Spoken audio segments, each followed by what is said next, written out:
Улаанбаатар өвчнөр хэн хамгийн хөвдөж амь насаа алдах хүртэл эрсдэл хэн хамгийн хүрдэм бэ гэхээр 0-1 насны инхри бяцхан үрс маань байгаамаа. Энийг юу баталж яах вэ гэвэл өнөөдөр Монгол улсын хэмжээнд 9623 улаанбаатар өвчний тохиолдол батлагдсан. Эндээс 7 нас хүртэл бүртгэгдсэн.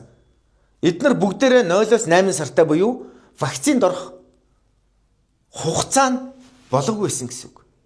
Тэгвэл хаан улд өргөт маань 0-5 сартай 1823 хүүхэд байна.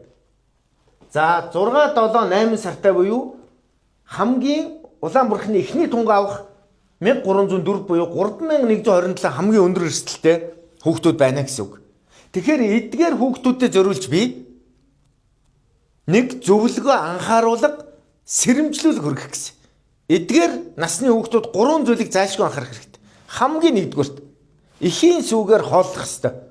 Эхийн сүгээр хооллох хэрэгтэй. Хоёрдугаарт энэ хүүхдүүдийн эргэн тойронд байгаа хүмүүс харилцаанд орж байгаа хүмүүс бүгдээрээ Улаанбаатарны вакцинд бүрэн хамрагдсан байх хэрэгтэй. Гуравдугаарт та шаардлагагүй бол олон хүнтэй газар 0-1 насны хүүхдээ авч очихгүй байхыг зөвлөж байна. Түүн дотроо эрүүл мэндийн байгууллагад очиж үйлчлүүлэхгүй байх хэрэгтэй.